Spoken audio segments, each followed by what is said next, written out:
channel. Today's video is going to be a lot of fun. As some of you might be able to tell, I definitely did kind of recut and recolor my hair. I added a few more layers. I kind of shagged it out just a little bit more. It's still A-line. It's still kind of a longer bob. And I added some kind of fun choppy little angular bangs again. I just absolutely love kind of, you know, having fun and playing with bangs. I feel like it really adds a good, you know, nice emphasis on the eye makeup, really makes it look pretty and pulled out. And just, you know, add some more look to the hair. My hair is one shade lighter, so it's a little bit more poppy, definitely more intensely vibrant. I'm still using Kevin Murphy, and they make a beautiful longevitous red. So anyways, on to the makeup. Today's makeup is definitely inspired by the 1990s movement Heroin Chic. And then for those of you who want to know exactly where Heroin Chic stems from, I'm not really trying to promote drugs or anything on my channel, but Heroin Chic was a look popularized in the mid-1990s, and it was characterized by pale skin, dark under eye circles, dark red lipstick, and an angular bone structure. So we're talking like a very messy, smoky eye, something that's not too perfected, maybe even something that looks like you could have slept in it and it still would have looked good, if not better. Eyelashes aren't perfect, if any, very clumpy mascara.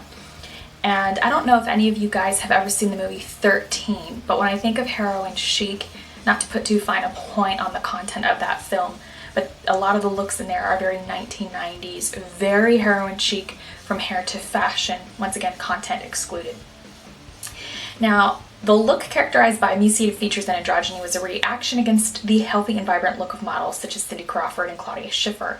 The 1996 article in the Los Angeles Times stated that the fashion industry had a nihilistic vision of beauty that was reflective of drug addiction, and the U.S. News and World Report called this movement a very cynical trend. Heroin infiltrated pop culture through attention brought to addictions in the early 90s.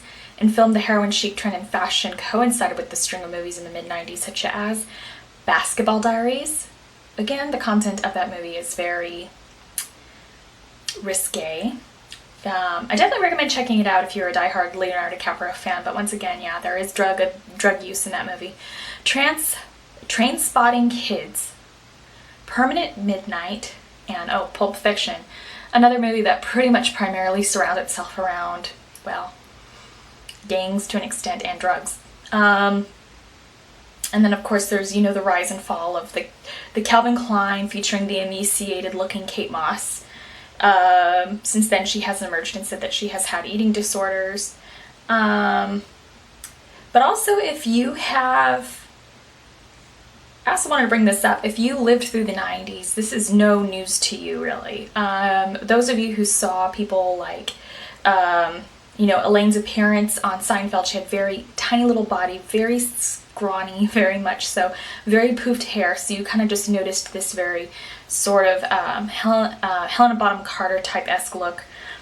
Denise Richards was known for her dark under eye circles. You know, Angelina Jolie back then was also known for her sort of heroin chic, you know, look, girl, interrupted, content excluded. But you can kind of see all these references I brought up kind of do perpetuate drug culture in a sense. And that was definitely the 90s, soft grunge, and all this other type of content. Also wanted to bring up the, you know, Friends. I remember when that show was on, they start off with very different looking bodies, and towards the run of the show, they ended up being very, very thin, particularly Courtney Cox. The Spice Girls, I know a couple of them have admitted to eating disorders. So I'm not really kind of glorifying 1990s, but we're really only talking makeup and kind of getting into the core of what the makeup was, because there's a lot of misinformation that I see now on YouTube and a lot of over-perfected makeup applications that are really kind of drawn from Kim Kardashian. So anyways, enough about all my rambling about grunge. For those of you who did live through the 90s, I hope you enjoy this kind of smoked out, imperfect, I'm not going to look at it too much, I'm not going to perfect it too much kind of look. There is still a few modern twists on it, like, you know, highlighting. We didn't really have complexion products in the 90s. at least not for everyday use. Celebrities probably did have them, but we didn't really put much emphasis on them even then on TV because we saw, like I said, a lot of dark under eye circles. So I've definitely smoked it out on the lower lash line. Needless to say, I hope you enjoy the look. Okay, so welcome back. We've already done all the skincare. So while we let that moisturizer absorb into the skin, we're gonna go ahead and do the eyes before we do anything else with the skin. And I'm gonna start off by taking the BareMinerals 5-in-1 eye primer. It's kind of a cream shadow and eye primer concealer in the shade Candlelit Peach. This also comes in colors. And we're just gonna go ahead and put that all over the lid and up to the brow bone. So the very first thing I'm going to be taking for this look is the Anastasia Beverly Hills Renaissance palette. Well, at least the very first thing as far as color goes. And I'm going to start off with the shade Tempera. The next thing I'm going to be taking is Warm Taupe, which is just a warm taupe. So we're just going to go ahead and blend that through the crease.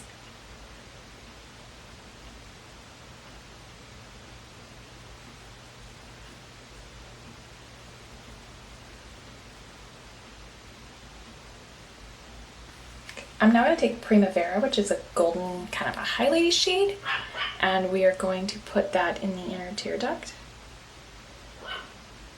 Next, I'm going to be taking Antique Bronze, just a really fun antiqued bronze. And we're going to put that on the eyelid.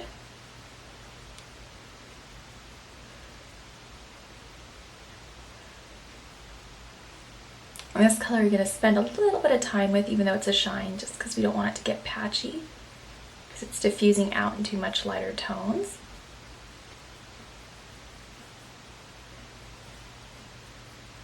Just going to use the warmth of my finger to rub that through the socket. Alright, so I'm literally going to just darken up the outer corner now by taking a little bit of Cypress Umber, which is that really dark brown shade over there. And then just placing that in the outer corner of the eye and blending it through.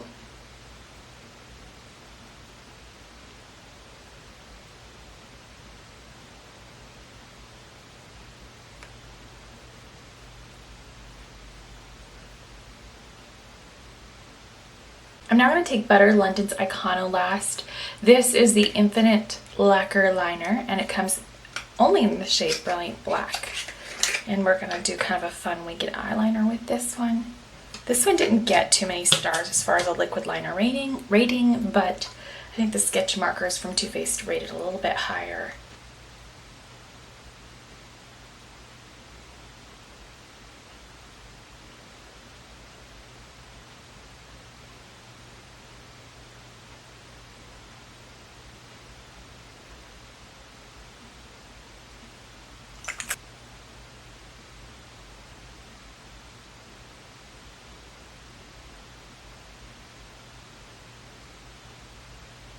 I'm now going to take Butter London's Brown Sugar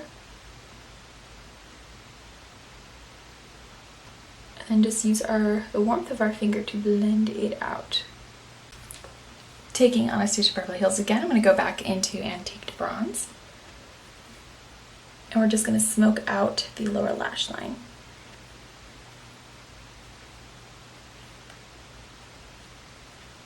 Get that really good and smoky. And then we're going to take Primavera and then just really kind of re-highlight the inner corner, but also drag that through the opening of Antique Bronze on the bottom lash line. So as they say on YouTube, but as they used to say in the drag world, it is coming through. And now we're going to go ahead and take the Lash Domination Mascara, also from BareMinerals, and just kind of amp up the lashes.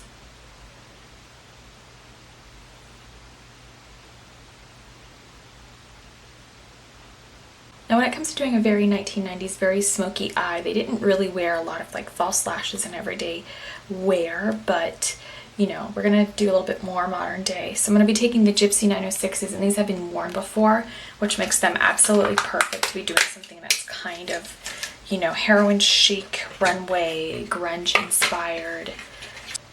So kind of just gauge how close you can get. Basically below the eyeliner line. Eyeliner line should be just like a hair thicker than where your lashes are. My Bare Pro, and this is the shade Fair. I'm going to be taking the Core Coverage brush. And the reason this brush goes very compatibly with this is that it makes the powder look a little bit more like a modern age desirable foundation versus your kind of typical soccer mom style powder it on and go. The complexion may not be perfect, but it was better than when we started. So I'm just putting this over the BareMinerals Brightening Primer. Minerals Well Rested, and this is just a really nice brightening powder. And it's just going to be used as sort of a concealer and an under eye brightener. It does have an SPF of 20, so it will kind of help seize fire on just a little bit of possible sun damage to the upper portion of the cheekbone. So I'm now going to be taking a Little Sun, and this is a really beautiful bronzer, and it just gives this gorgeous like light shine to the face. And it is very pigmented, so I'm just going to kind of start by pressing it in the general area and then buffing it in. And this is the Ardell Tools BHD brush in 980. Fabulous brush. It's everything, really. If you don't have one, go get it. I believe this is known as the Phase 3, if I'm not mistaken. Patent is pending on these things, but if I could get myself like an entire BHD case of these, I most definitely will. Which is literally one of my favorite BareMinerals blushes. It's just like a nudie peach with like a low sheen. It's available for the Christmas sets in a matte form, but I love how this one becomes one with the skin and just has like a light shine. But for the Pure Radiance, this is a really beautiful highlighter, very understated. It doesn't get enough love. All over face glow. We've already put the hydrating veil on before buffing on the color. We did Well Rested first because it's kind of a concealer, and then I locked it down with hydrating veil. And then this will actually be available in like a limited edition size on November 5th. There'll be a special little gifty bag in California. I don't know if other states will do it. Now, because this is more 90s inspired than it is like a straight 90s take, obviously, I'm going to be taking Crush because it's like a good nudie beige, even though more of like a strong brown kind of nudie lip was really fashionable in the 90s. I'm going to kind of meet it halfway because nudes are kind of like all the rage right now. My lips are just really dry. That's why there's lip balm all over them. It kind of does turn the liquid lipstick into a bit of a lipstick, which is perfectly fine. I do know that they sold liquid lipsticks in the 90s. So either way, I hope you guys enjoyed today's video, and thank you.